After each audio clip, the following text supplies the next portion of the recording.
Você não pertence aqui. Gente como você deveria estar lá fora, pedindo esmola na calçada, não sujando o chão do meu banco. A voz do gerente ecoou por todo o saguão de mármore, fazendo cada cliente virar a cabeça. E pode tirar essa mochila imunda do balcão antes que eu chame a polícia, não a segurança, a polícia de verdade. O homem negro, parado ali com roupas sujas de tinta, apenas sorriu. Num sorriso calmo, perturbador, carregado de algo que o gerente arrogante não conseguia decifrar. O que ele disse em seguida faria aquele funcionário perder tudo, absolutamente tudo, em questão de minutos. Mas antes de vermos como esse gerente vai se arrepender amargamente do que disse, me conta nos comentários de qual cidade você é. E se inscreve no canal, porque aqui a gente traz histórias reais todo dia.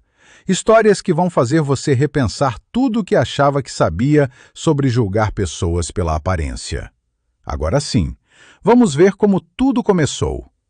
Era uma segunda-feira de manhã, 8h43, na agência Banco Imperial Premium, Avenida Paulista, número 2356, São Paulo. O sol entrava pelas janelas gigantes de vidro blindado, refletindo nos pisos de mármore italiano importado, tão polido que dava para ver o próprio reflexo. Aquele não era um banco qualquer, não. Era o banco. O banco onde só entravam clientes com patrimônio mínimo de 5 milhões de reais. Onde as poltronas da área VIP eram de couro legítimo. Onde serviam café expresso de grãos colombianos e água mineral francesa em taças de cristal. Os clientes que entravam naquela manhã pareciam saídos de uma revista de luxo. Homens de terno Armani, gravatas Hermès, relógios Rolex que custavam mais que um apartamento. Mulheres com bolsas Chanel, saltos Louboutin, unhas feitas em salões que cobravam R$ 500 só pela manicure. A recepcionista, Jéssica Tavares, 26 anos, loira de cabelos alisados quimicamente, maquiagem impecável, atendia cada cliente com sorrisos profissionais e reverências discretas. Bom dia, Dr. Almeida. Que prazer revê-lo. Bom dia, Dona Patrícia. Sua sala VIP já está preparada. E então, a porta giratória começou a rodar. Devagar. Muito devagar, como se o próprio tempo hesitasse. E por ela entrou um homem que simplesmente não pertencia àquele cenário de cartão postal corporativo. André Oliveira, 45 anos, 1,82 m de altura, pele negra retinta, cabelos crespos despenteados, com fios grisalhos nas têmporas, barba por fazer de 3 dias.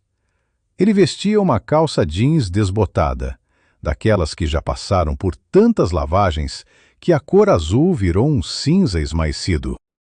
A barra estava desfiada, arrastando no chão.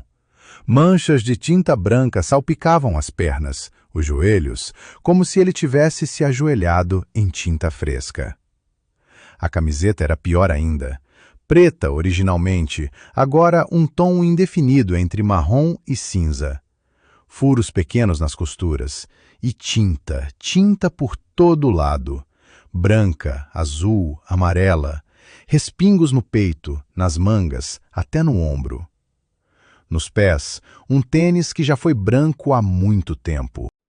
Agora sujo, surrado, com o solado se soltando levemente na frente, fazendo aquele barulho característico a cada passo. Plec, plec, plec. Nas costas, uma mochila velha de lona verde militar. Zíperes quebrados, remendos mal costurados, alças desgastadas. O tipo de mochila que você vê em camelôs, vendida por R$ 20. E as mãos, meu Deus, as mãos. Cobertas de tinta seca. Embaixo das unhas, entre os dedos, nos pulsos. Mãos de quem trabalhou pesado. Mãos de quem não teve tempo nem para lavar direito antes de sair. O primeiro a notar foi o segurança da entrada. Marcos Vieira, 38 anos, ex-policial militar. 1,90 m de músculo puro, farda impecável. Ele levou a mão instintivamente ao rádio preso no cinto. Seus olhos se estreitaram. Ele trocou um olhar rápido com o colega do outro lado do saguão. Um olhar que dizia claramente: temos um problema. Uma cliente que estava na fila, Patrícia Andrade, 62 anos, casaco de pele legítima mesmo com o calor de São Paulo, puxou a bolsa Birkin para mais perto do corpo. Um movimento inconsciente, automático, treinado por décadas de preconceito embutido. O executivo na poltrona VIP, Ricardo Sampaio, diretor de multinacional, parou de digitar no laptop. Olhou por cima dos óculos de grau italianos, franziu o senho. Voltou a digitar, mas mantendo o homem no canto da visão. Jéssica, na recepção, cutucou a colega ao lado. Camila, olha isso. A colega, Camila Rocha, 23 anos, estagiária, arregalou os olhos. Virou-se para a tela do computador rapidamente, mas continuou observando pelo reflexo. E lá, sentado na sua mesa de vidro importado, poltrona ergonômica de R$ 8.000, estava ele. O protagonista da nossa história, pelo menos por enquanto. Fábio Mendes, 38 anos, gerente de relacionamento premium, 5 anos de banco, 3 como gerente. Salário de R$ 22.000 por mês, mais bônus trimestral. Cabelo castanho claro, gel demais, penteado para trás num estilo que ele achava que o fazia parecer galã de novela, mas que na verdade lembrava mais um apresentador de televendas dos anos 90. Terno italiano, azul marinho, corte slim, R$ 1.800 só o paletó. Camisa branca engomada, gravata de seda com listras diagonais, abotoaduras de prata com suas iniciais gravadas, FM. No pulso, um relógio suíço. Não Rolex, ele ainda não tinha chegado lá, mas um Tag Heuer respeitável de R$ 16.000. Sapatos Oxford de couro engraxados até brilhar. Fábio se considerava o exemplo perfeito de sucesso meritocrático. Filho de classe média, formado em administração numa faculdade particular mediana, havia subido na carreira, segundo ele, por puro talento e dedicação. Claro que ajudava a ser branco, homem, heterossexual, com sobrenome europeu e Q1 social para bajular os superiores na hora certa. Ele estava revisando relatórios de investimento, quando percebeu o movimento estranho no saguão. Levantou os olhos. Viu André caminhando lentamente em direção ao balcão de atendimento. E sua reação foi imediata. Ele fez uma careta de desgosto, como se tivesse sentido um cheiro ruim. Virou-se para o colega da mesa ao lado, Rodrigo, e sussurrou alto o suficiente para ser ouvido. Lá vem. Aposto que vai pedir para usar o banheiro. Ou pior, vai tentar abrir conta com R$ 2 no bolso. Rodrigo, gerente mais jovem, soltou uma risada abafada. Cara, segurança tá dormindo hoje? Qualquer um entra agora. Fábio encostou-se na cadeira, cruzou os braços, observando André como um predador observa uma presa. Já resolvo isso. Só deixe ele chegar no balcão. Vai ser rápido. E André continuava caminhando. Plec, plec, plec. O tênis furado fazendo aquele som no mármore silencioso. Cada passo ecoando como acusação. As conversas baixaram de volume. Os clientes observavam sem disfarçar. Alguns tiravam celulares discretamente, filmando, já antecipando que algo interessante estava prestes a acontecer. André finalmente chegou ao balcão principal. Parou na frente de Jéssica. Colocou as mãos sujas de tinta sobre o mármore limpo, deixando marcas leves. Jéssica olhou para as mãos, depois para o rosto dele, depois para as mãos de novo. Pois não. A voz saiu seca, sem o calor que ela usava com os outros clientes. Bom dia. Eu preciso falar com alguém da administração, por favor. Assuntos importantes relacionados ao banco. E foi nesse momento que Jéssica fez algo que selaria não apenas o destino dela, mas de vários outros naquela agência. Ela riu. Uma risada curta, aguda, desrespeitosa. Olhou para Camila ao lado, que também riu, tampando a boca com a mão. Querido, acho que você está no lugar errado. Aqui é Banco Premium, para clientes especiais. Se você quer abrir conta simples, a Agência Popular fica 3 quarteirões descendo, do lado esquerdo. Tem uma placa grande, você não vai errar. André respirou fundo. Seus dedos tamborilaram levemente no balcão. Não, moça, eu estou no lugar certo. Preciso falar com um gerente sobre assuntos administrativos internos. Administrativos? Senhor, o senhor trabalha aqui? É da limpeza? Porque se for, a entrada de funcionários é pelos fundos. O saguão inteiro estava prestando atenção agora. O silêncio era constrangedor. E foi quando Fábio decidiu que era hora de sua grande entrada. Ele levantou-se da cadeira com movimentos exagerados, ajeitou o paletó, estalou o pescoço para os lados como lutador entrando no ringue e caminhou em direção ao balcão com passadas largas e confiantes. Qual é o problema aqui, Jéssica? Ah, Fábio, ainda bem. Esse senhor está insistindo que precisa falar com o gerente sobre administração, mas eu acho que ele se confundiu de banco. Fábio parou ao lado de André, mantendo uma distância calculada, como se proximidade demais pudesse contaminá-lo. Olhou de cima a baixo, sem esconder o julgamento. E então virou-se para André com um sorriso que não chegava nem perto dos olhos. Um sorriso de quem está prestes a se divertir às custas de outra pessoa. Amigo, você está perdido? E assim começava a humilhação pública que, em exatos 10 minutos, se transformaria na queda mais espetacular que aquele banco já testemunhou. André virou-se completamente para Fábio. Olhou nos olhos dele sem piscar, sem desviar, sem demonstrar intimidação. Sua voz saiu calma, educada, mas firme. Não, senhor. Não estou perdido. Estou exatamente onde preciso estar. Meu nome é André Oliveira e preciso falar com alguém da administração superior sobre assuntos internos do banco. Fábio soltou uma gargalhada. Não uma risada discreta, mas alta, teatral, projetada para a plateia de clientes que observavam.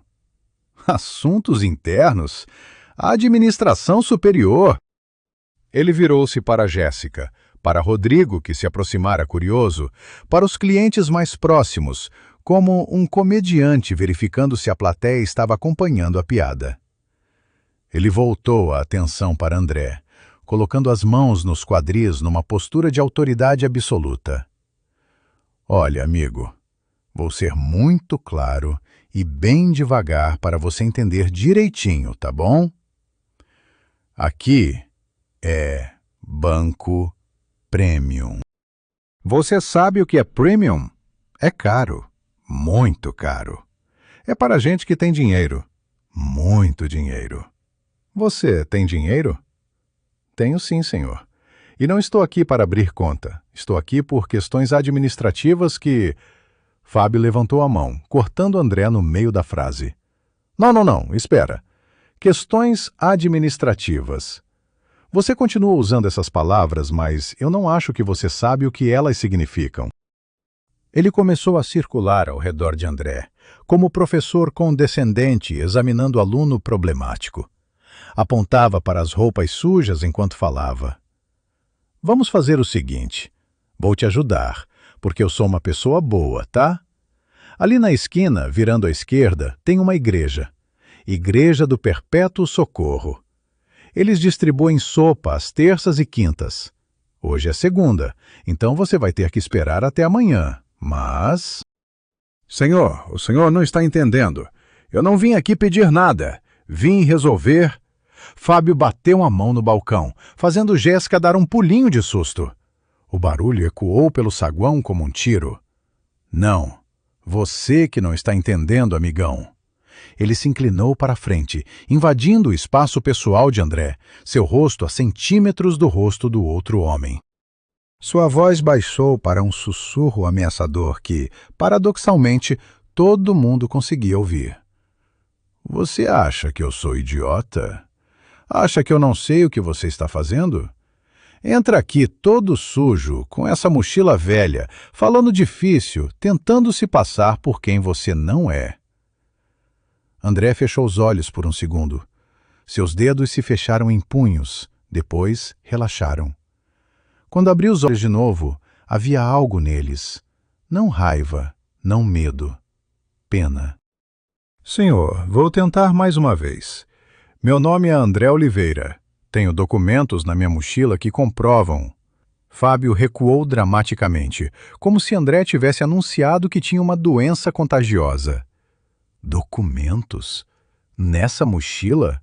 Ah, claro. Deixa eu adivinhar. Carteira de trabalho? Comprovante de residência de algum barraco? Algumas pessoas na fila riram. Não muitas, mas o suficiente para encorajar Fábio. Ele estava ganhando plateia, ganhando aprovação, e isso o alimentava como combustível. Um homem de terno cinza comentou alto para a esposa ao lado. Isso aqui virou circo. Cadê a segurança desse banco?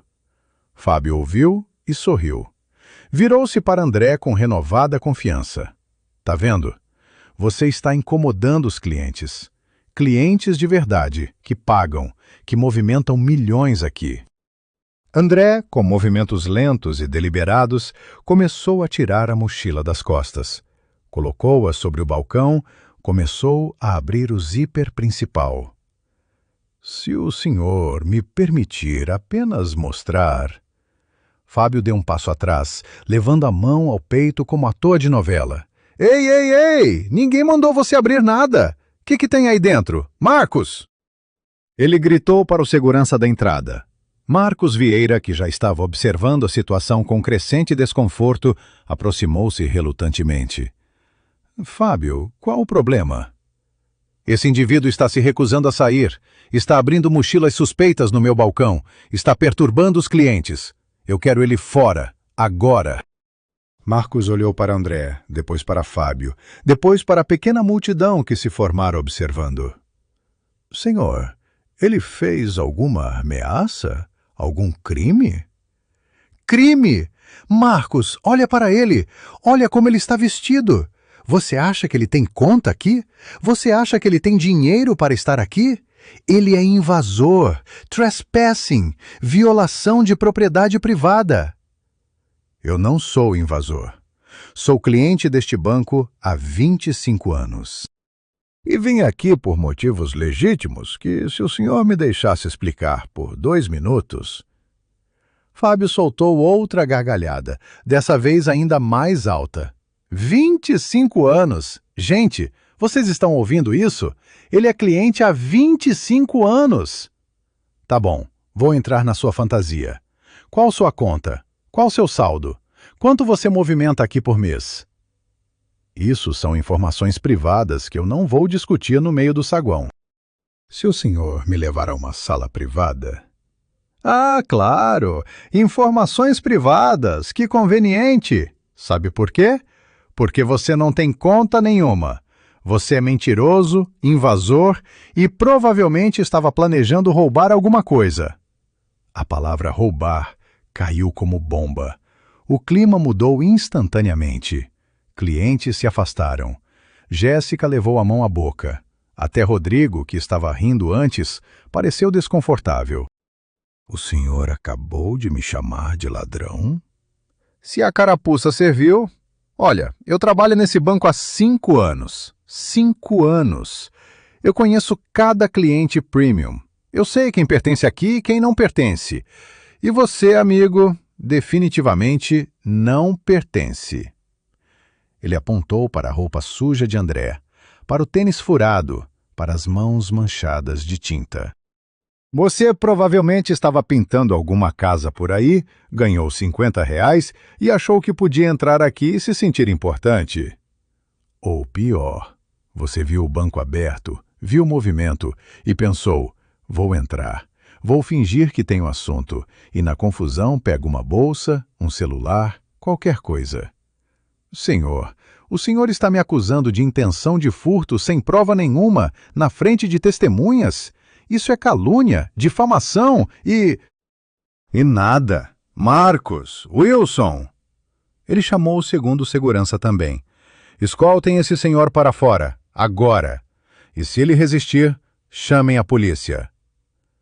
Os dois seguranças, visivelmente constrangidos, posicionaram-se de cada lado de André.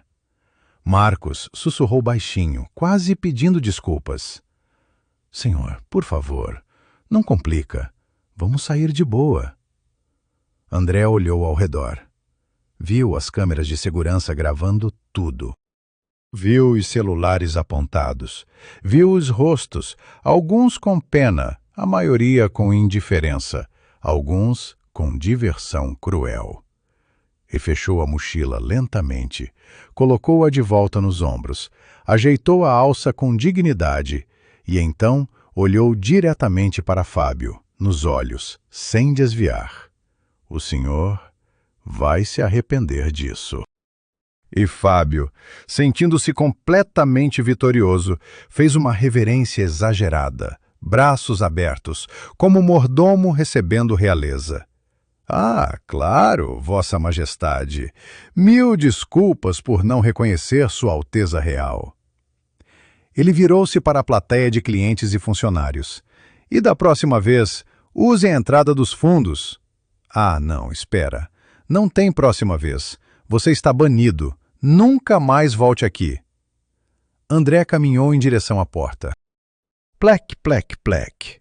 O tênis furado, fazendo aquele som que agora parecia mais alto, mais acusador.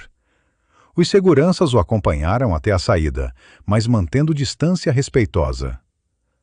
Na porta, Marcos sussurrou. Cara, desculpa, é o trabalho, eu não... André colocou a mão no ombro do segurança. Você está fazendo o seu trabalho, irmão, sem problema. Ele também está fazendo o trabalho dele, por enquanto. E enquanto André saía pela porta giratória, Fábio gritou uma última humilhação. E toma um banho na próxima vez! Você está fedendo o banco inteiro! Risadas explodiram. Não de todos, mas de muitos. Jéssica riu, Rodrigo riu.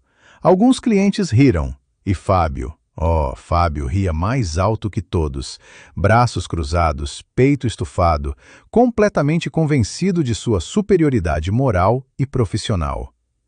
Ele não fazia ideia. Absolutamente nenhuma ideia de que, em exatos 9 minutos e 32 segundos, sua vida inteira desmoronaria. Fábio voltou para sua mesa como general retornando vitorioso de batalha. Ele ajustou a gravata, alisou o cabelo com gel, sentou-se na poltrona ergonômica com um suspiro satisfeito de dever cumprido. Rodrigo aproximou-se, batendo palmas devagar, sarcástico, mas genuinamente impressionado. Cara, você é cruel. Mas eficiente, tenho que admitir. Fábio deu de ombros, abrindo as mãos num gesto de falsa modéstia. Alguém tem que manter os padrões desse lugar. Se a gente deixa qualquer um entrar, vira bagunça. Clientes premium pagam por exclusividade, e exclusividade significa manter a gentalha do lado de fora. Jéssica aproximou-se da mesa deles, ainda rindo. Gente, vocês viram a cara dele quando você falou do banho? Eu quase morri! Fábio encostou-se na cadeira, entrelaçando as mãos atrás da cabeça. Eu avisei para ele. Avisei. Falei bem clarinho, bem devagar, para o cérebro dele processar. Mas não. Ele quis insistir, quis bancar o esperto. Camila, que observava de longe, ousou comentar baixinho. Mas vocês não acham que foi meio pesado? Ele não fez nada de errado, tecnicamente. Só queria falar com alguém. Fábio virou-se para ela com um olhar cortante. Camila, você é estagiária há quanto tempo? 3 meses? 4? 4 meses, senhor. Então deixa eu te ensinar algo sobre esse negócio. Banco Premium não é sobre ser bonzinho, é sobre manter padrões. Aquele cara ali não tinha padrão nenhum. Roupa imunda, cheiro ruim, mochila de mendigo. Se a gente deixa entrar, amanhã tem 10 iguais. Depois de amanhã, 50. E aí nossos clientes de verdade vão embora. É verdade. Imagem é tudo nesse mercado. Cliente rico quer se sentir especial, quer se sentir separado da plebe. Se ele vê gente pobre no mesmo banco, ele acha que o banco não é mais exclusivo. A agência voltou ao seu ritmo normal. Clientes sendo atendidos com reverências, cafés sendo servidos, investimentos sendo discutidos. O incidente com André já estava sendo esquecido, virando apenas mais uma anedota para contar no happy hour. Fábio olhou para o relógio suíço no pulso. 9h12. Ele tinha reunião com um cliente importante às 10. Tempo suficiente para revisar a proposta de investimento, tomar mais um expresso, talvez postar algo motivacional no LinkedIn sobre manter padrões profissionais. Tudo estava perfeitamente normal, perfeitamente controlado, perfeitamente previsível. E então a porta da diretoria se abriu. Saiu de lá Antônio Carvalho, 62 anos, diretor regional do Banco Imperial, 38 anos de casa. Cabelos grisalhos, penteados com perfeição. Terno cinza carvão de R$ 3.000. Expressão habitualmente calma e controlada. Mas não agora. Agora ele estava visivelmente agitado, suando levemente na testa, olhos arregalados. Mãos tremendo imperceptivelmente enquanto seguravam um tablet. Atenção! Atenção todos! Preciso de atenção agora! O saguão inteiro congelou. Conversas pararam no meio. Clientes olharam. Funcionários levantaram-se das mesas. Até Jéssica parou de digitar. Acabei de receber ligação da matriz em Brasília. O novo diretor-geral do banco, nomeado pela presidência, está chegando aqui, agora. Inspeção surpresa. Se alguém jogasse uma bomba no meio do saguão, o efeito não seria tão dramático. Funcionários empalideceram instantaneamente. Rodrigo derrubou a xícara de café. Jéssica levou as mãos à boca. Fábio levantou-se da cadeira como se tivesse levado choque. Diretor-geral? Aqui? Quando? Ele ligou há 10 minutos dizendo que estava a caminho. Pode chegar a qualquer momento. Qualquer momento. O banco explodiu em atividade frenética.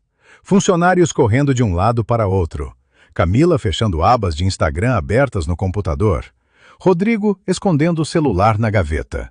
Jéssica ajeitando o cabelo, retocando o batom às pressas. Ele continuou, voz cada vez mais tensa. Esse homem tem reputação. Reputação de ser absolutamente inflexível. Ele demitiu 14 gerentes no mês passado. 14! Em 4 agências diferentes. Uma funcionária do fundo perguntou com voz trêmula. 14? Por quê?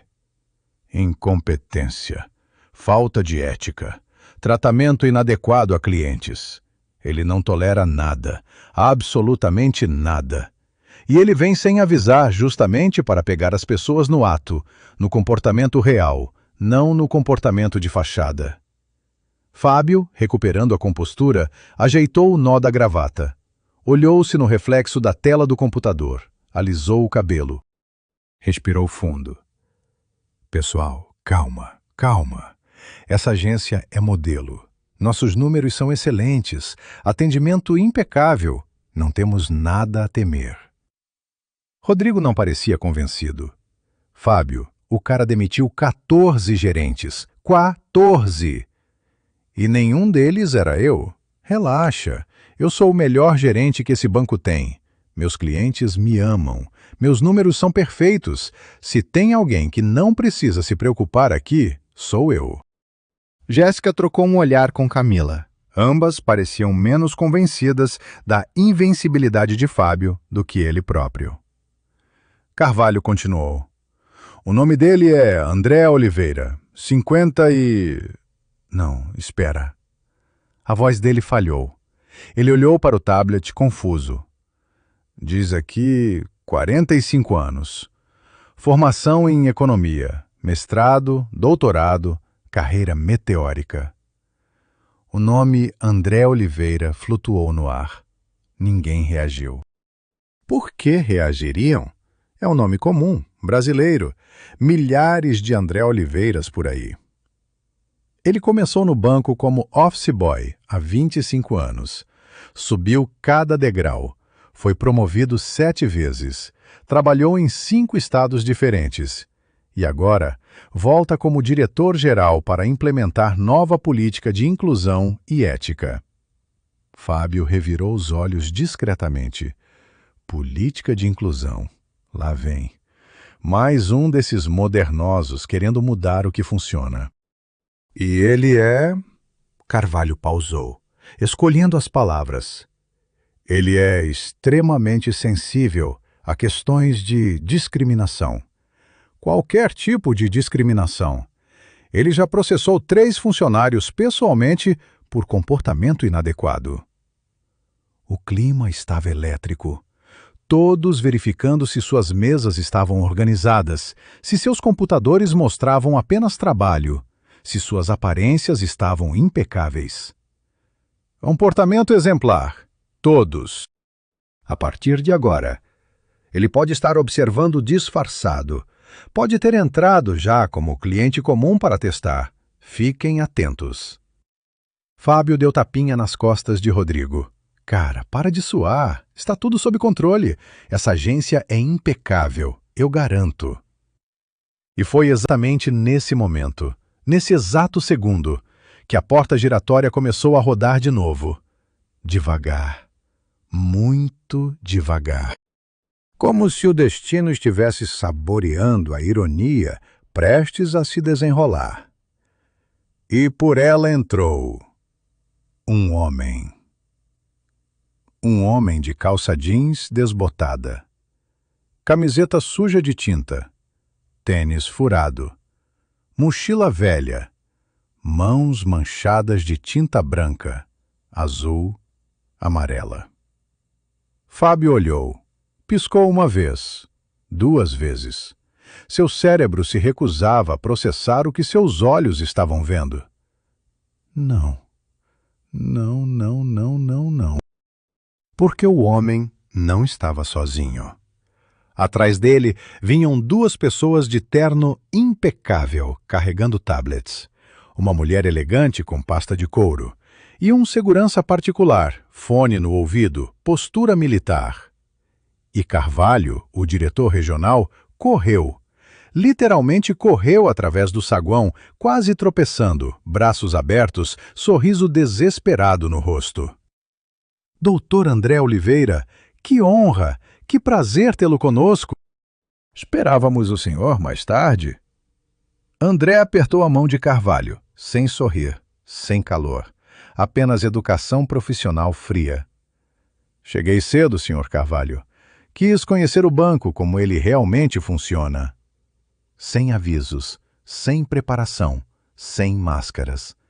E então André virou a cabeça, lentamente. Seus olhos percorreram o saguão, passaram pelos clientes, pelos funcionários paralisados. E pousaram diretamente em Fábio Mendes. Fábio não conseguia se mover, não conseguia respirar.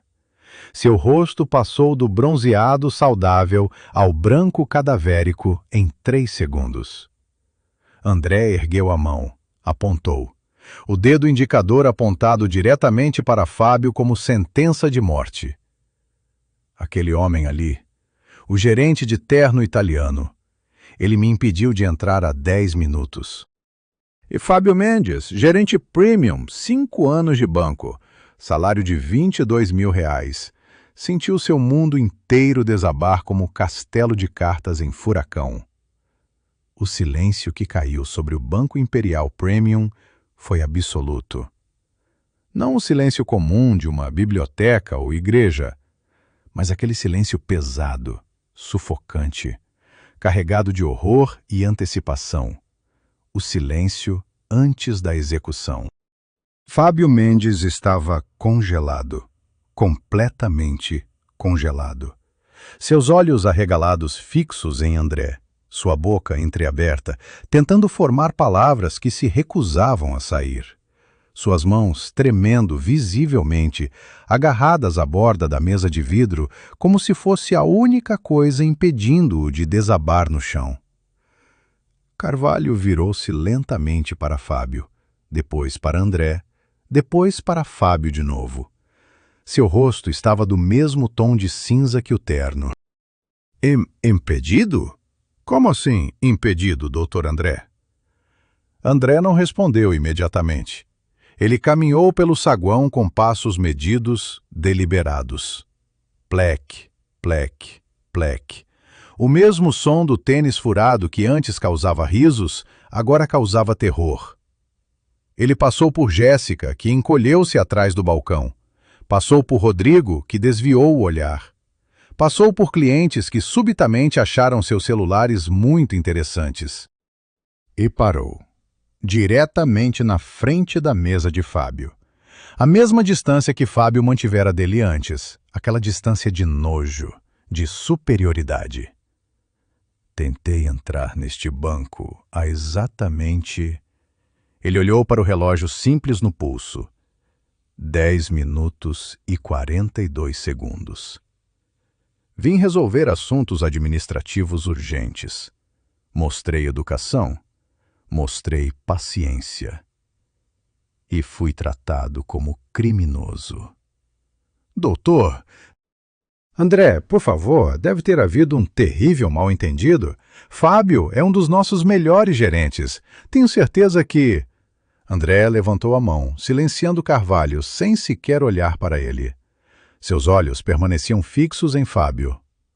Mal-entendido. Palavra interessante. Vamos esclarecer esse mal-entendido, então. Ele virou-se para uma das assistentes que o acompanhavam. Doutora. Patrícia, por favor, solicite as gravações de segurança dos últimos 15 minutos. Quero que sejam reproduzidas aqui, agora, na tela grande do saguão. A mulher de terno, doutora Patrícia Gomes, advogada sênior do banco, acenou e caminhou rapidamente até a sala de segurança. Fábio finalmente conseguiu falar, sua voz saindo fina, aguda, desesperada. Doutor André, eu não sabia quem o senhor era.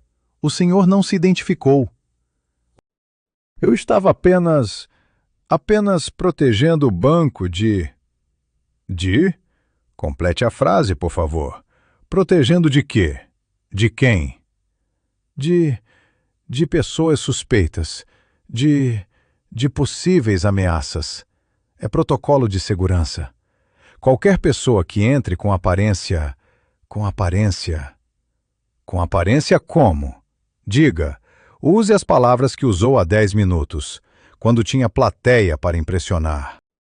Suor escorria pela testa de Fábio, manchando a gola engomada da camisa italiana. Ele olhou ao redor, buscando apoio, buscando salvação. Encontrou apenas olhares de pena e rostos virados. Rodrigo, que minutos antes ria e batia palmas, agora recuava lentamente em direção à sua própria mesa, tentando se tornar invisível. Jéssica tinha lágrimas nos olhos, já antecipando a catástrofe que estava prestes a desabar sobre ela também. Doutora Patrícia voltou acompanhada do chefe de segurança, que carregava um laptop. Eles conectaram rapidamente a tela grande de LED, que normalmente exibia cotações de ações e propagandas do banco. Gravações prontas, doutor André. Do momento de entrada até a saída. Reproduza, volume alto. Quero que todos ouçam exatamente como fui recebido neste banco premium. A tela acendeu. E ali, em alta definição, começou a reproduzir a humilhação completa. André entrando pela porta giratória, os olhares de nojo, os clientes afastando bolsas, Jéssica rindo quando ele pediu para falar com a administração. Sua voz dizendo: "Aqui é Banco Premium, para clientes especiais." Jéssica cobriu o rosto com as mãos, soluçando. Alguns clientes que estavam presentes na cena original agora olhavam para o chão, envergonhados. E então Fábio apareceu na gravação, sua voz alta, condescendente, ecoando pelos alto-falantes. "Amigo, você está perdido? Aqui é Banco Premium. Você sabe o que é Premium?" Cada palavra era tortura. Cada gesto arrogante, cada risada cruel, cada acusação infundada, tudo reproduzido em detalhes dolorosos. "Você provavelmente estava pintando alguma casa, ganhou R$ 50 e achou que podia entrar aqui e se sentir importante." Risadas da plateia. Clientes que agora estavam no saguão, mortificados, vendo suas próprias faces rindo da humilhação de outro ser humano. E então veio a pior parte. Fábio acusando André de possível intenção de furto, chamando seguranças, a expulsão física. "E tome um banho na próxima vez! Você está fedendo o banco inteiro!" A gravação terminou com André saindo pela porta, dignidade ferida, mas intacta, e Fábio rindo, recebendo tapinhas nas costas, completamente convencido de sua superioridade. Quando a tela escureceu, ninguém se mexeu. Ninguém respirou. O peso daquilo que acabaram de testemunhar era esmagador. André virou-se para Fábio. Sua voz saiu baixa, mas cada palavra cortava como lâmina. "Então, senhor Fábio Mendes, vou perguntar de novo. O senhor me tratou assim? Por quê? Porque eu estava sujo? Porque minha roupa era simples? Porque eu sou negro? Ou porque o senhor é simplesmente um ser humano desprezível, que sente prazer em humilhar quem considera inferior?" Fábio caiu de joelhos. Literalmente caiu de joelhos no chão de mármore, mãos juntas em súplica patética. "Doutor, André, por favor, por favor. Eu cometi um erro terrível, mas eu não sabia. Eu juro que não sabia quem o senhor era." "E se eu fosse realmente um pintor? Um pedreiro? Um trabalhador braçal? Isso justificaria o tratamento? Eu mereceria menos respeito?" Fábio abriu a boca, fechou, abriu de novo. Não havia resposta certa. Qualquer coisa que dissesse o condenaria mais. Carvalho deu um passo à frente, voz trêmula. "Doutor, André, permita-me demiti-lo imediatamente, com justa causa, sem indenização. Esse comportamento é inaceitável e..." "Ainda não, Sr. Carvalho, ainda não." Ele olhou para Fábio, ainda de joelhos. "Levante-se. Tenha ao menos a dignidade de enfrentar sua sentença de pé." Fábio levantou-se com dificuldade, pernas bambas, precisando se apoiar na mesa. Seu rosto estava molhado de lágrimas e suor. "Vou contar uma história para todos aqui. A história de um menino negro de 14 anos que conseguiu seu primeiro emprego como office boy neste mesmo banco, Agência de Osasco, 1998. Ele ganhava um salário mínimo, R$ 130 por mês. Acordava às 5 da manhã, pegava 2 ônibus, chegava às 7 para limpar as mesas antes dos gerentes chegarem. À noite, estudava numa escola pública. Aos sábados, fazia cursinho comunitário. Aos domingos, trabalhava como ajudante de pedreiro para pagar o cursinho. Levou 6 anos para juntar dinheiro para a faculdade, mais 4 para se formar, estudando de madrugada depois do expediente, mais 3 para o mestrado, mais 4 para o doutorado. 17 anos. 17 anos de sacrifício, de humilhação, de ser tratado como invisível, como inferior, como suspeito.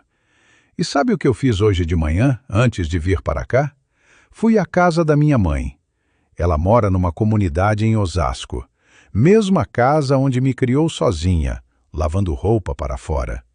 Passei a manhã pintando a sala dela, com minhas próprias mãos.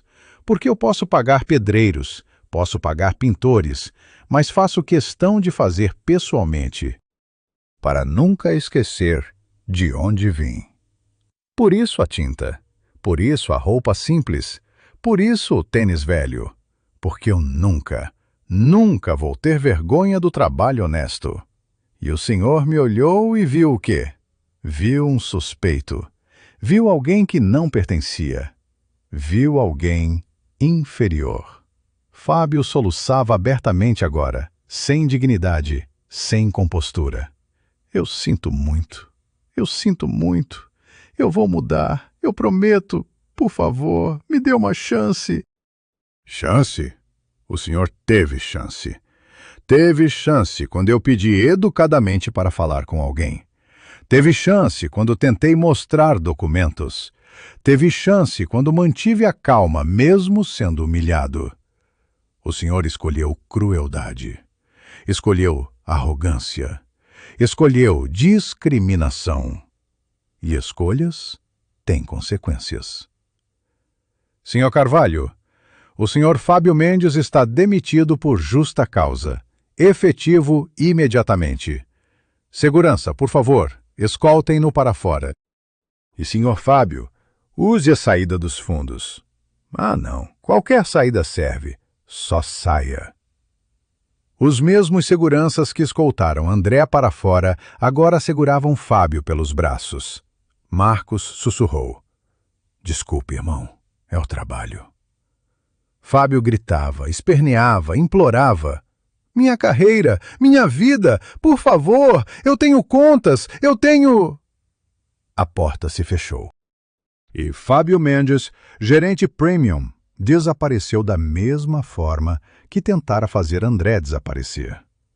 Só que desta vez, a justiça foi servida. A porta se fechou atrás de Fábio Mendes e o som ecoou pelo saguão como lápide caindo sobre túmulo. Mas a história estava longe, muito longe de terminar. Na verdade, estava apenas começando. André Oliveira permaneceu parado no centro do saguão, suas roupas ainda sujas de tinta, seu tênis ainda furado, sua mochila ainda velha e surrada. Mas algo havia mudado completamente. Não eram as roupas, era a energia ao seu redor. Os dois assistentes executivos posicionaram-se ao seu lado, tablets em mãos, prontos para anotar cada palavra. Doutora Patrícia Gomes, a advogada, abriu sua pasta de couro, retirando documentos organizados. O segurança particular mantinha-se alerta, observando cada movimento no banco. André virou-se lentamente, seus olhos percorrendo cada centímetro da agência, cada mesa, cada funcionário, cada cliente. Como general inspecionando o campo de batalha após vitória. Senhor Carvalho, quantos funcionários trabalham nesta agência? Carvalho folheou papéis com mãos trêmulas. 23 funcionários, doutor André. 15 no atendimento, 5 na gerência, 3 na administração. E quantos deles testemunharam o que aconteceu há 15 minutos? Ninguém respondeu. Mas todos sabiam a resposta. Todos. Cada funcionário, cada cliente, cada segurança havia testemunhado. E a maioria não fizera nada. Vou repetir a pergunta. Quantos de vocês viram um ser humano sendo humilhado, discriminado, expulso injustamente e não fizeram absolutamente nada? Cabeças se abaixaram. Olhares fugiram. Jéssica chorava silenciosamente no balcão. Rodrigo olhava fixamente para a tela do computador, como se pudesse desaparecer dentro dela. Mas então uma voz idosa, trêmula, mas firme, cortou o silêncio. Eu tentei. Todos se viraram. Era Dona Marlene Silveira, 78 anos. cliente do banco há 42 anos. Cabelos brancos presos em coque elegante. Vestido azul marinho simples, mas digno. Colar de pérolas que pertencerá à sua mãe. Ela levantou-se da poltrona VIP onde esperava atendimento, apoiando-se na bengala de madeira. Eu disse que estavam sendo cruéis. Disse que era errado, mas ninguém me ouviu. André caminhou até ela, seus olhos suavizando pela primeira vez.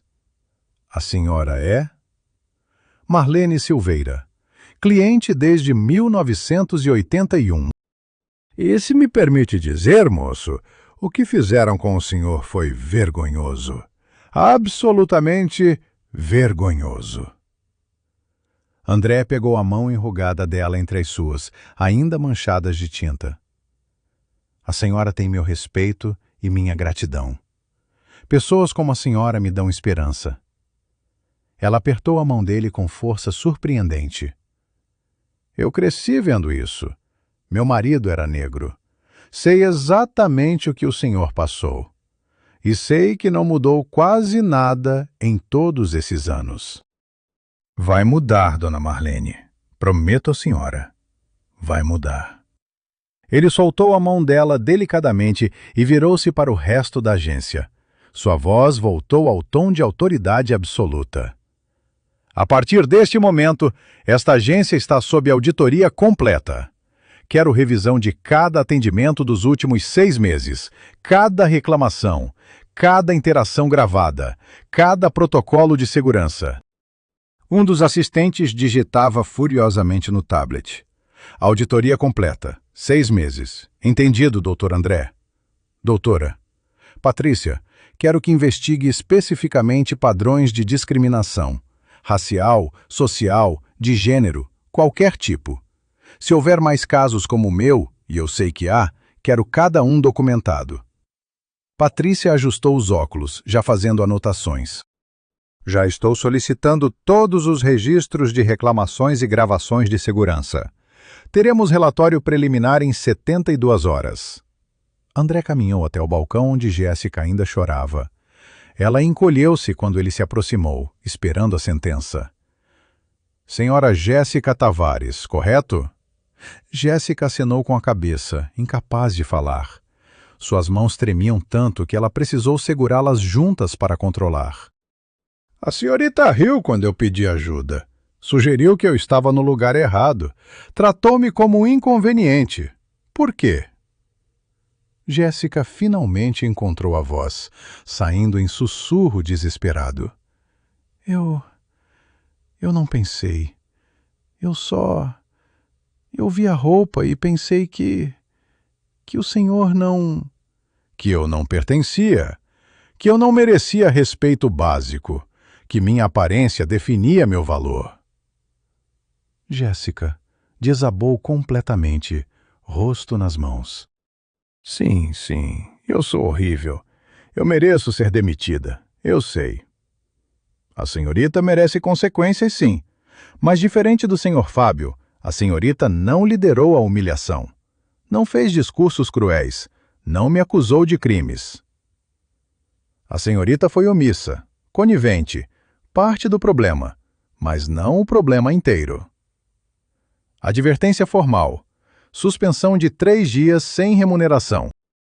E participação obrigatória no programa de treinamento sobre viés inconsciente e discriminação que será implementado. Jéssica olhou para cima, olhos vermelhos, incrédula. O senhor não vai me demitir? Vou lhe dar algo que ninguém me deu quando comecei aqui. Uma segunda chance. Use-a com sabedoria.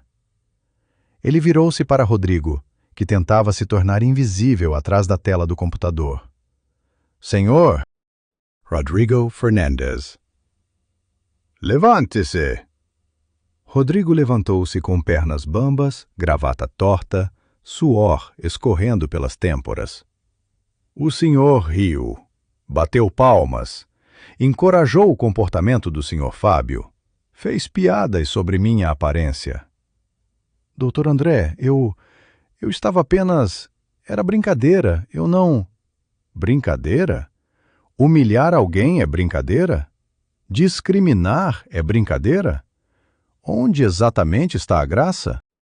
Rodrigo abriu a boca, mas nenhum som saiu. Não havia defesa. Não havia justificativa.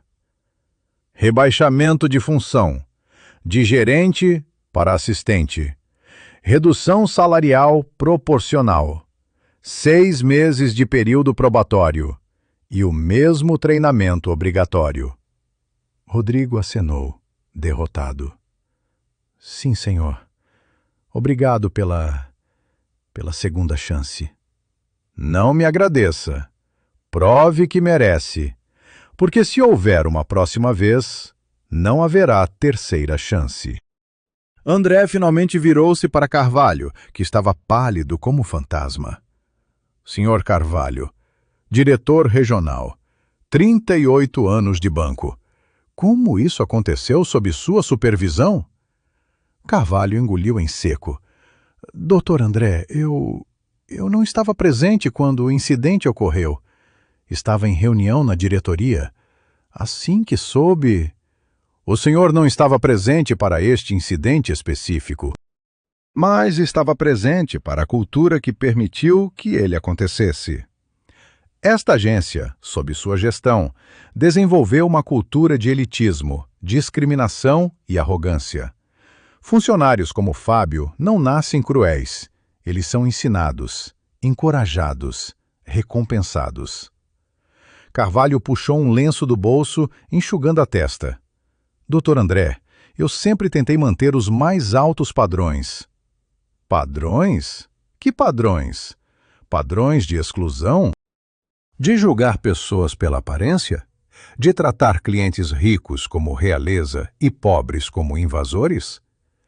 Ele pegou um tablet das mãos de um assistente, deslizou o dedo pela tela. Nos últimos 12 meses, esta agência recebeu 17 reclamações formais por discriminação. 17. 5 por racismo, 4 por classismo, 3 por sexismo, 2 por homofobia, 3 outras por tratamento degradante geral. E o que foi feito? Carvalho folheou papéis desesperadamente. Nós investigamos cada caso, aplicamos advertências quando necessário. Advertências, conversas, treinamentos opcionais que ninguém levou a sério, e os comportamentos continuaram, pioraram. O senhor tem 2 opções, senhor Carvalho. Renuncie ao cargo de diretor regional com pacote de aposentadoria antecipada, ou enfrenta a investigação completa que pode resultar em demissão por justa causa, sem benefícios. Carvalho fechou os olhos. Quando os abriu, havia resignação neles. Vou renunciar. Com efeito imediato. Decisão sábia. O senhor tem até o fim do dia para limpar sua mesa. André virou-se para a agência inteira, sua voz ecoando com poder absoluto. Mudanças começam hoje. Agora. Esta agência será modelo. Não de exclusividade, mas de inclusão. Não de discriminação, mas de respeito. Todo funcionário passará por treinamento obrigatório sobre viés inconsciente, racismo estrutural, discriminação. Não treinamento de fim de semana esquecível. Programa sério, de 3 meses, com avaliações. Implementaremos cotas de diversidade. 50% dos novos contratados serão negros, indígenas, LGBTQIA+, pessoas com deficiência, pessoas de comunidades periféricas. Criaremos ouvidoria independente para reclamações de discriminação. Investigações serão conduzidas por terceiros, não internamente. Política de tolerância zero. E teremos política de tolerância zero. Um único caso comprovado de discriminação resulta em demissão imediata, sem exceções, sem segundas chances para comportamentos inaceitáveis. Funcionários ouviam em silêncio atordoado. Alguns pareciam aliviados, outros assustados. todos compreendendo que o banco que conheciam acabara de morrer e algo novo, algo diferente, estava nascendo. E então Dona Marlene começou a bater palmas, devagar no início, depois mais forte. Seus olhos brilhavam com lágrimas de alegria. Um cliente jovem juntou-se a ela, depois outro, depois os seguranças. Até Jéssica e Rodrigo aplaudiram, envergonhados, mas genuinamente esperançosos. André acenou agradecido, mas não sorriu. Ainda havia muito trabalho, muita luta, muita resistência pela frente. Mas pela primeira vez em 25 anos, desde que entrara naquele banco como office boy de R$ 130, André Oliveira sentia que mudança real era possível. 3 horas haviam se passado desde a expulsão de Fábio Mendes. 3 horas de auditoria intensiva. 3 horas de revelações perturbadoras. E André Oliveira estava apenas começando a arranhar a superfície da podridão institucional. Na sala de reuniões da diretoria, André sentava-se à cabeceira da mesa de mogno, ainda com as roupas sujas de tinta, ainda com o tênis furado. Recusara-se a trocar de roupa, transformando sua aparência em declaração política silenciosa. Ao redor da mesa, sua equipe espalhava documentos, tablets, laptops. Doutora, Patrícia coordenava 3 advogados júniores. 2 auditores revisavam planilhas financeiras.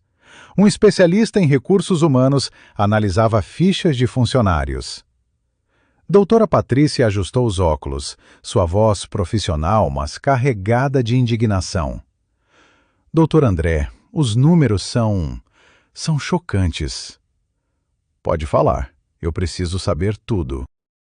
Nos últimos 24 meses, esta agência processou 1.863 pedidos de abertura de conta. Desses, apenas 41 foram aprovados para pessoas negras.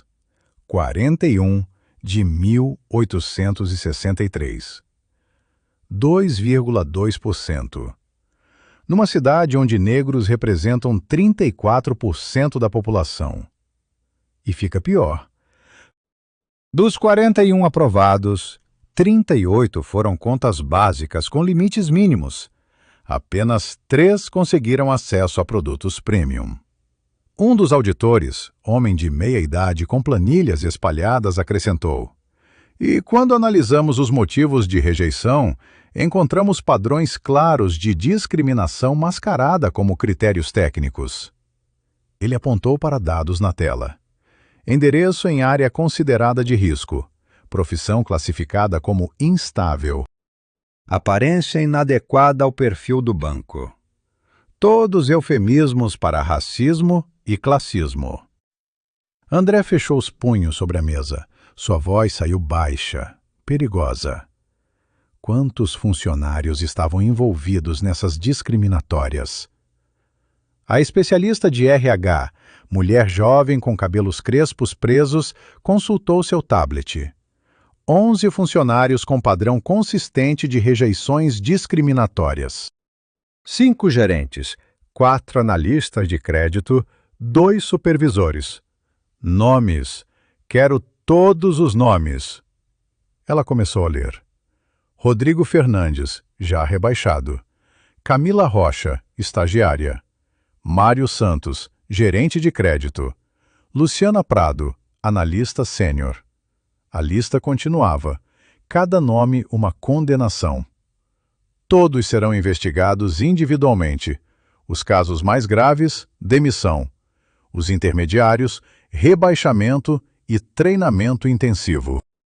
Os leves, advertência formal e supervisão rigorosa. Mas há mais, doutor André. Encontramos evidências de um grupo de WhatsApp entre funcionários. Que tipo de grupo? Ela hesitou, claramente desconfortável. Um grupo onde eles compartilhavam fotos de clientes que consideravam inadequados para o banco, com comentários depreciativos. Ela virou o tablet para André. Na tela, prints de conversas. Fotos de clientes negros pobres, mal vestidos, e abaixo, comentários cruéis, racistas, desumanos. Olha esse macaco tentando abrir conta premium. Mandei ele para a fila da ralé, onde pertence. Essa favelada acha que bolsa da feira é Gucci. Rejeitei o cadastro por aparência inadequada. Tive que segurar o riso quando esse preto pediu cartão Black. Dei o básico e disse que era o máximo que ele qualificava. André virou o rosto, incapaz de continuar lendo. Sua mão tremeu, não de medo, mas de raiva pura, destilada, justa. Quantos participantes nesse grupo? 17, incluindo Fábio Mendes como administrador e Carvalho como membro silencioso, que nunca comentava, mas nunca denunciou. Demissão. Todos, por justa causa. E quero processo criminal por racismo e injúria racial contra cada um. Já estou preparando a documentação. Temos evidências mais que suficientes. Nesse momento, a porta da sala se abriu bruscamente. A secretária entrou, visivelmente agitada. Doutor André, desculpe interromper, mas tem alguém aqui que insiste em falar com o senhor. Diz que é urgente. Quem? Fábio Mendes. Ele está no saguão. Diz que não vai sair até falar com o senhor. Silêncio caiu sobre a sala. André trocou olhares com doutora Patrícia, que balançou a cabeça negativamente, aconselhando contra. Deixe-o entrar. Quero ouvir o que ele tem a dizer. Doutor André, não é aconselhável. Ele pode gravar, pode usar contra o senhor, pode... Deixe-o entrar. Com testemunhas, gravando tudo. Quero que fique claro que não tenho nada a esconder. 2 minutos depois, Fábio Mendes entrou na sala. E a transformação era chocante. O terno italiano estava amarrotado, a gravata torta e afrouxada, o cabelo com gel agora despenteado e oleoso, os olhos vermelhos e inchados de tanto chorar, o rosto pálido e abatido. Ele parou na entrada, mãos trêmulas, voz quebradiça. Doutor André, por favor, me dê 5 minutos. O senhor tem 3. Fale. Fábio deu 2 passos e caiu de joelhos novamente. Desta vez não era performance, era desespero genuíno, cru, patético. Eu perdi tudo. Minha noiva terminou comigo há 1 hora. Disse que não quer se casar com racista. Meus pais me ligaram, viram os vídeos nas redes sociais, disseram que estão envergonhados. Meu apartamento é alugado. Sem salário, não consigo pagar. Meu carro é financiado. Vão buscar semana que vem. Meus amigos não atendem minhas ligações. Estou sozinho. Completamente sozinho. E o senhor acha que eu deveria me importar por quê? Porque eu estou pedindo perdão. Perdão de verdade. Não para recuperar meu emprego, eu sei que isso é impossível. Mas porque eu preciso que o senhor saiba que eu entendi. Entendeu o quê? Entendi que eu era um monstro, que eu tratava pessoas como lixo, que eu usava meu poder para humilhar, para me sentir superior, e que isso me transformou em alguém desprezível. Hoje, quando fui expulso daqui, senti exatamente o que o senhor sentiu. A humilhação, a impotência, a dor de ser tratado como nada. E quando cheguei em casa, olhei no espelho e não reconheci a pessoa olhando de volta. Quem é esse homem cruel? Quando eu me tornei isso? André observava em silêncio, rosto indecifrável. Doutora Patrícia fazia anotações. Os outros na sala testemunhavam, desconfortáveis. Eu cresci pobre, doutor André. Meu pai era motorista de ônibus. Minha mãe, cozinheira de escola. Quando consegui esse emprego, quando comecei a ganhar bem, eu quis esquecer de onde vim. Quis me separar das pessoas que me lembravam de pobreza, de luta, de dificuldade. E no processo, Me tornei exatamente o tipo de pessoa que eu odiava quando era pobre. E o senhor acha que essa confissão muda alguma coisa? Não, não muda. O que eu fiz foi imperdoável, mas eu precisava dizer. Precisava que o senhor soubesse que eu vou carregar essa vergonha pelo resto da vida. Ele levantou-se com dificuldade, limpando as lágrimas com as costas da mão. Obrigado por me ouvir. E desculpe por tudo. Fábio virou-se para sair, ombros caídos, completamente derrotado. Senhor Fábio! Fábio parou, mas não se virou. O senhor quer redenção? Quer provar que mudou? Fábio virou-se lentamente, esperança desesperada nos olhos. Sim, sim, eu quero. Então faça algo útil. Use sua experiência como exemplo. Dê palestras sobre como o racismo estrutural funciona de dentro, sobre como pessoas normais se tornam discriminadoras.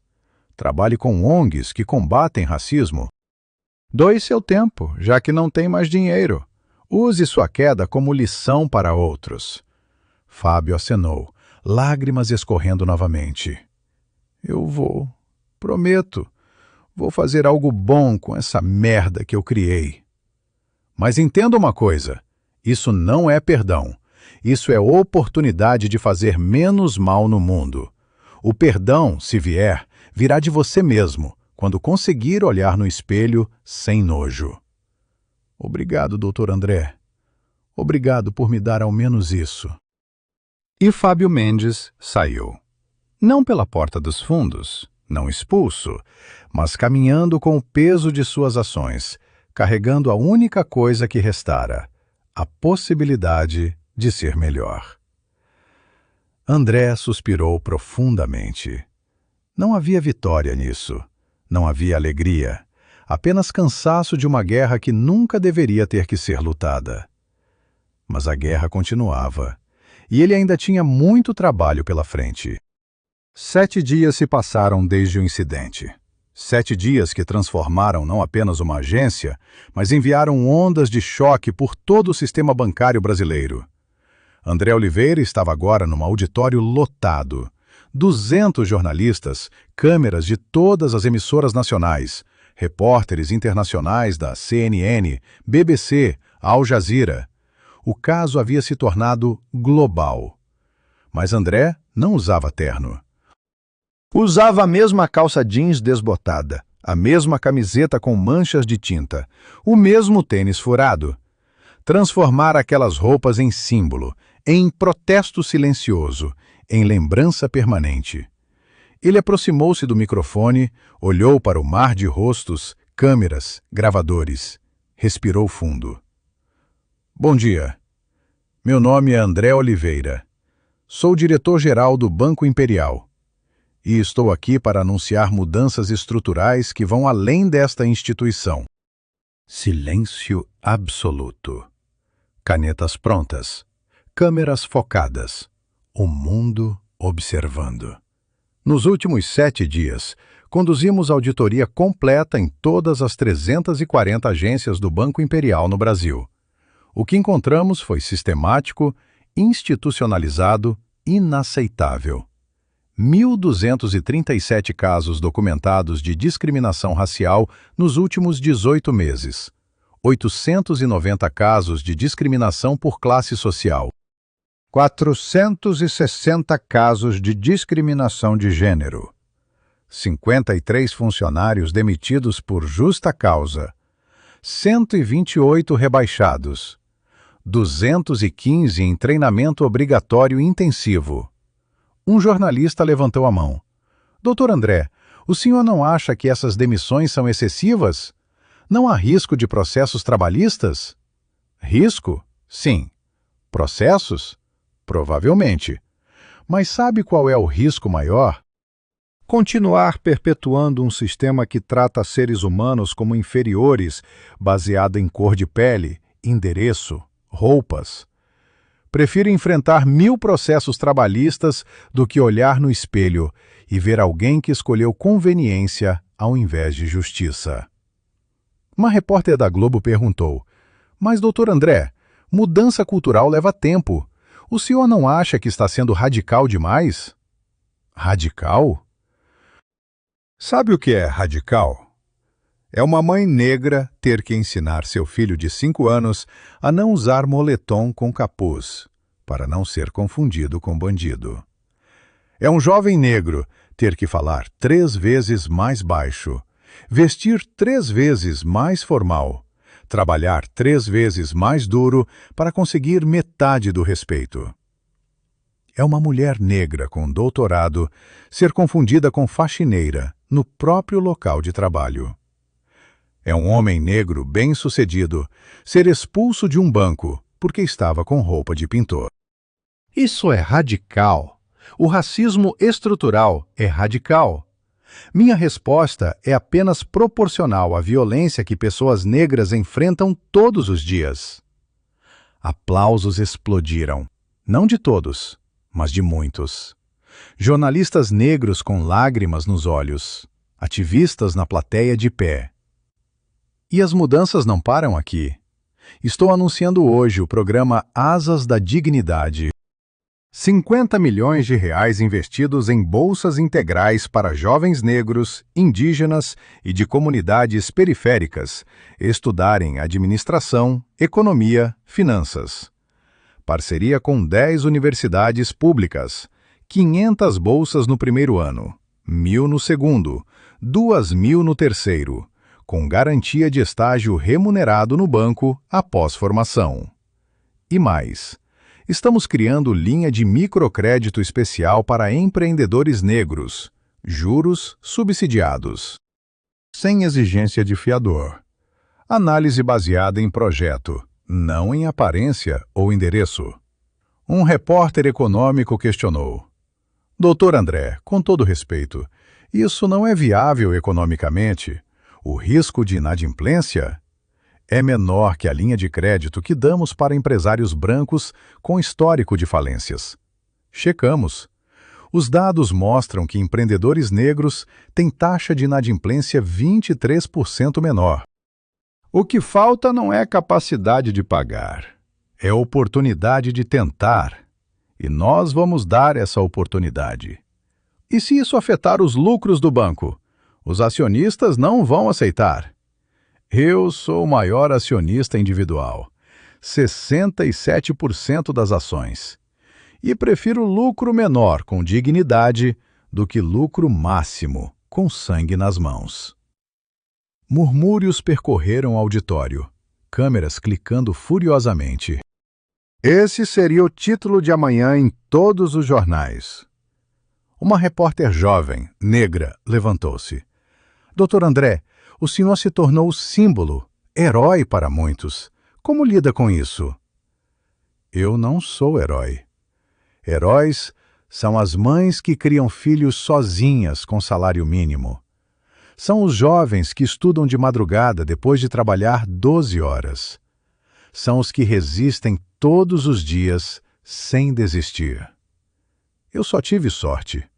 Sorte de ter mãe que me ensinou dignidade. Sorte de ter professores que acreditaram. Sorte de estar vivo, porque muitos jovens negros não chegam aos 45 anos. E agora que tenho poder, vou usá-lo. Não para vingança, não para inverter opressão, mas para nivelar o campo de jogo. Para que o próximo André não precise de sorte, apenas de oportunidade. Vocês sabem o que eu fiz ontem? Voltei à comunidade onde cresci, Osasco, Jardim Conceição. A mesma casa onde minha mãe me criou. E sabe o que encontrei? 10 jovens, negros, pobres, inteligentes, brilhantes, sem perspectiva. Porque ninguém acredita neles, porque o sistema foi desenhado para mantê-los onde estão. Todos os 10 agora têm bolsa integral. Todos os 10 vão estudar. Todos os 10 vão ter chance. E vou fazer isso em 100 comunidades, 1.000 comunidades, quantas forem necessárias. Um repórter veterano perguntou: Doutor André, o senhor tem medo? Medo de retaliação, de ameaças, de que tentem tirá-lo do cargo? Medo? Claro que tenho. Medo é racional quando você desafia estruturas de poder centenárias. Mas sabe o que é mais forte que medo? Propósito. Eu sei por que estou aqui, sei o que preciso fazer, e vou fazer, com medo ou sem medo. Minha mãe sempre dizia: André, não importa quão alto você suba, nunca esqueça o chão de onde veio. Eu não esqueci. E nunca vou esquecer.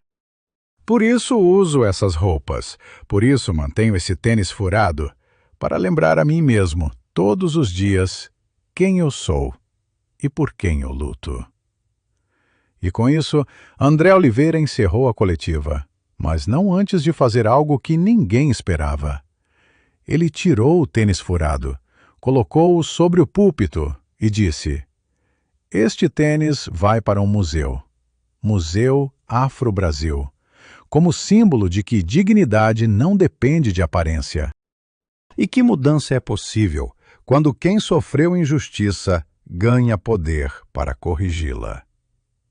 O auditório explodiu. Jornalistas de pé, aplausos ensurdecedores, lágrimas. Emoção crua, verdadeira, transformadora. E André Oliveira, descalço, caminhou para fora do auditório, rumo ao próximo desafio, à próxima batalha, à próxima vitória. 92 dias, 13 semanas, 3 meses exatos desde que André Oliveira foi humilhado, expulso, chamado de ladrão num banco que ele mesmo dirigia. Era segunda-feira de novo, 8 horas da manhã. Mesma agência na Avenida Paulista, mas tudo, absolutamente tudo, havia mudado. A primeira coisa que visitantes notavam eram os cartazes.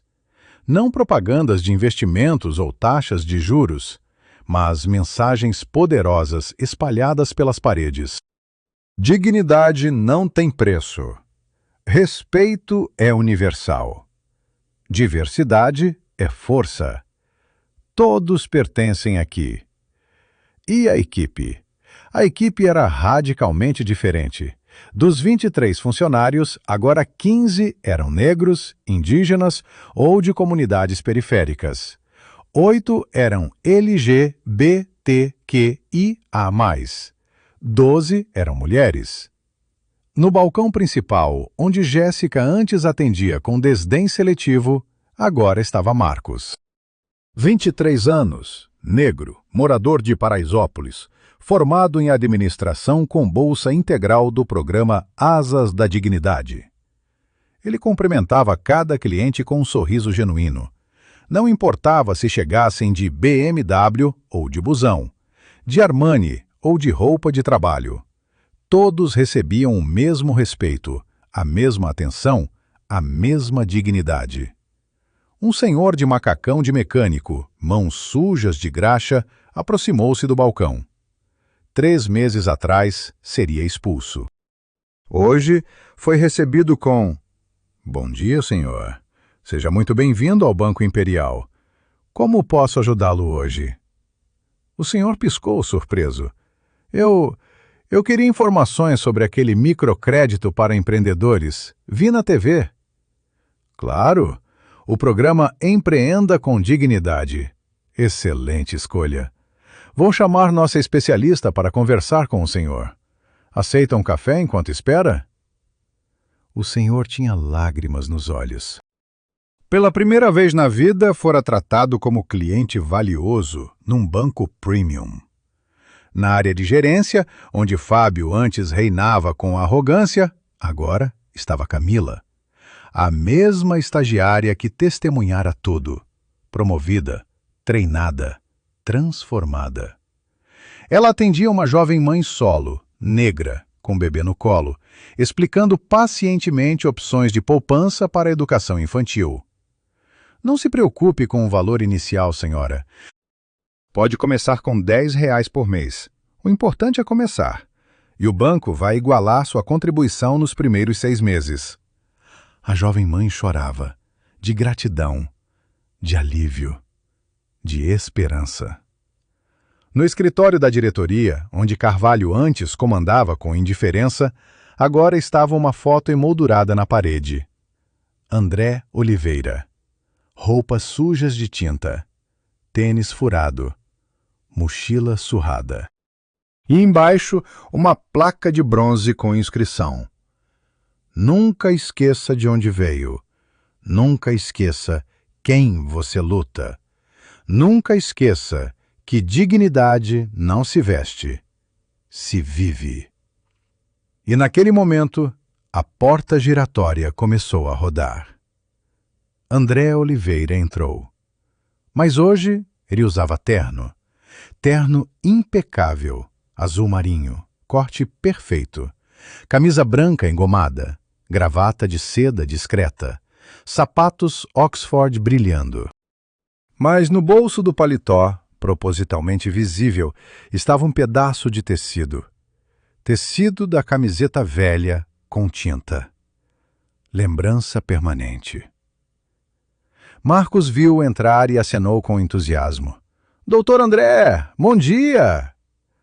André aproximou-se, apertou a mão do jovem com firmeza. Bom dia, Marcos. Como estão as coisas? Excelente, senhor.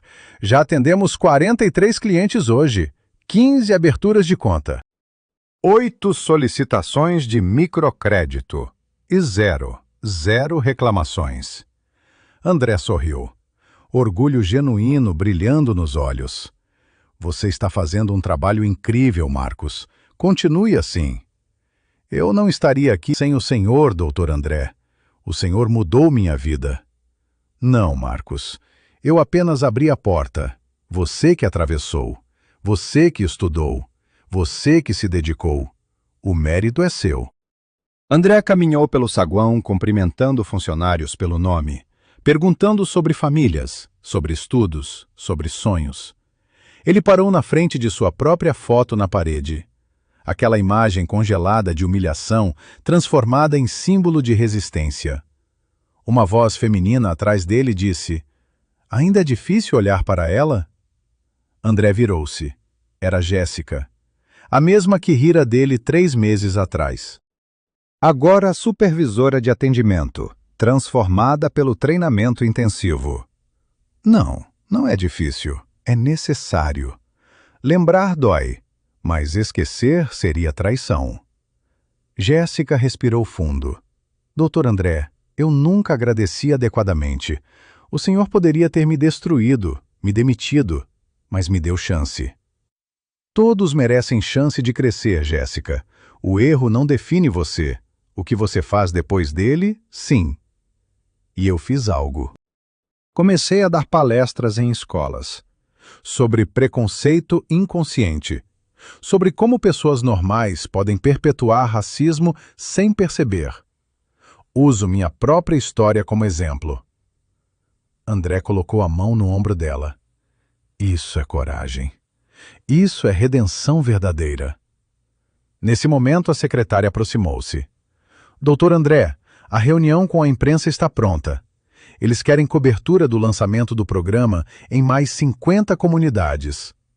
Vou já. Só mais 1 minuto. Ele caminhou até a janela panorâmica, olhou para a Avenida Paulista. Milhares de pessoas caminhando, trabalhando, lutando, sobrevivendo. Quantos Andrés estão lá fora agora? Quantos sendo julgados pela roupa, pela cor, pelo endereço? Ele virou-se para o banco transformado, para os funcionários diversos, para os clientes sendo tratados com dignidade universal. Não posso salvar todos, mas posso criar um sistema onde menos precisem ser salvos, onde respeito seja padrão, não exceção. André caminhou em direção à sala de reuniões, mas antes de sair do saguão, algo o fez parar. Pela porta giratória entrava uma mulher, negra, cabelos crespos naturais, roupa simples de trabalho doméstico, sacola de feira na mão. Ela olhou ao redor, claramente intimidada pelo luxo do ambiente. Deu 2 passos, hesitou, quase desistiu. André aproximou-se dela rapidamente. Bom dia, senhora. Posso ajudá-la? A mulher deu um passo atrás, assustada. Eu vi na TV sobre o programa de microcrédito, mas acho que vi no lugar errado. Esse banco é muito chique para mim. André sorriu, o sorriso mais caloroso, mais genuíno. Senhora, a senhora está exatamente no lugar certo. Este banco é para todos, especialmente para a senhora. Meu nome é André. André Oliveira. E será uma honra ajudá-la. A mulher arregalou os olhos. O senhor é aquele homem da TV, o diretor que foi expulso e voltou. Sou eu mesmo.